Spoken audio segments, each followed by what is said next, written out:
Why I love free and open source software. Number 1, it's free.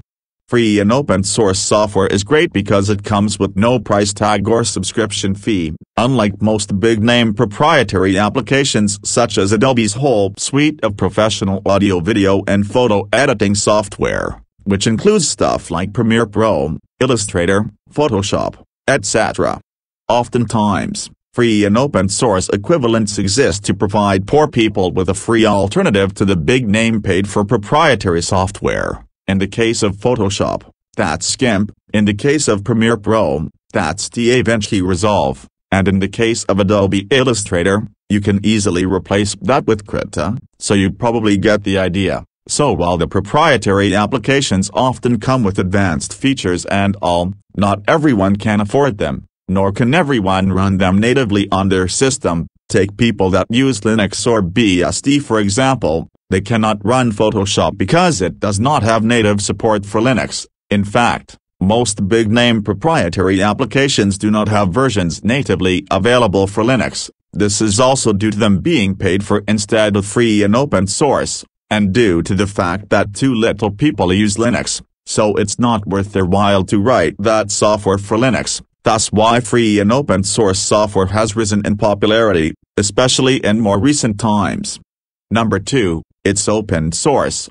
Anybody with some technical know-how can get into something that's free and open source and study, modify, redistribute, or tinker with the source code. This is true for Linux distributions too. It's also easier to identify bugs, security flaws, and potential malicious code as a result of something being open sourced rather than closed source. Closed source stuff is only available to a set number of developers, usually people working in a company that has closed source software, whereas the free and open source stuff is available to even the poorest of people who might not have a lot of tech-savvy skills.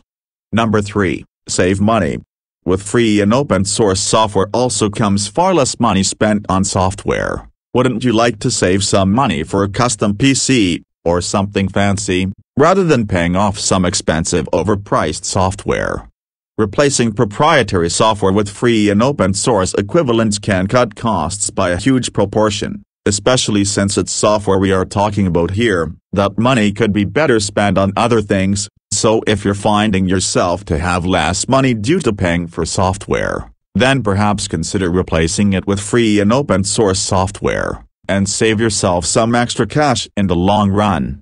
Number 4. Better privacy. A lot of free and open source software, especially Linux, is more conscious and thoughtful of user privacy, something you do not see nor get with Windows, Mac OS, and the whole proprietary range of software out there.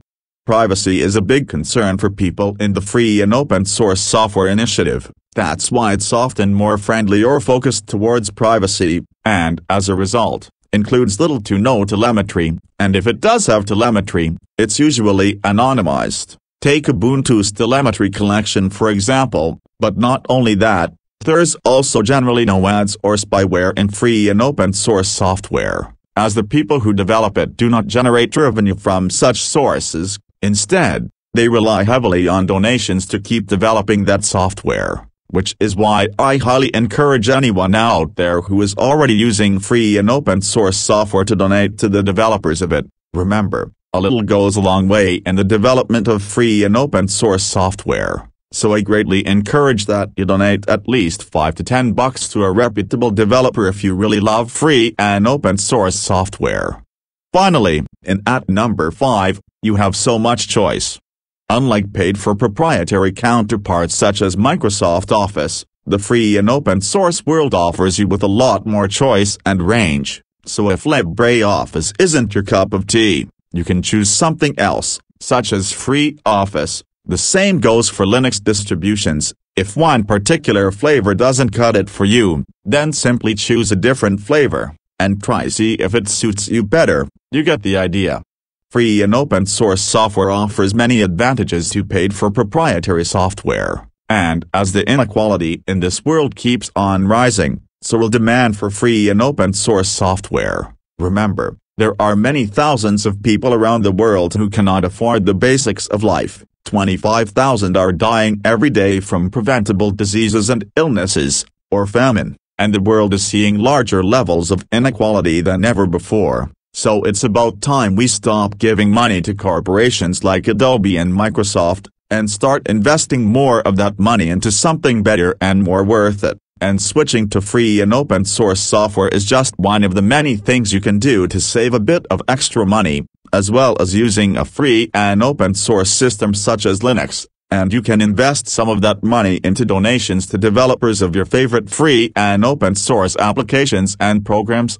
Even something as small as $5 will go a long way in the development of free and open source software. So ditch that shitty Windows OS, say goodbye to proprietary applications, and start embracing free and open source software and operating systems instead, because there will only be more demand for it anyway, so why not help those poorer people also jump onto Linux and embrace free and open source software? Alrighty, that's it for this video folks. Remember to like, share, comment, and subscribe, and I will see you in my next video. Bye for now.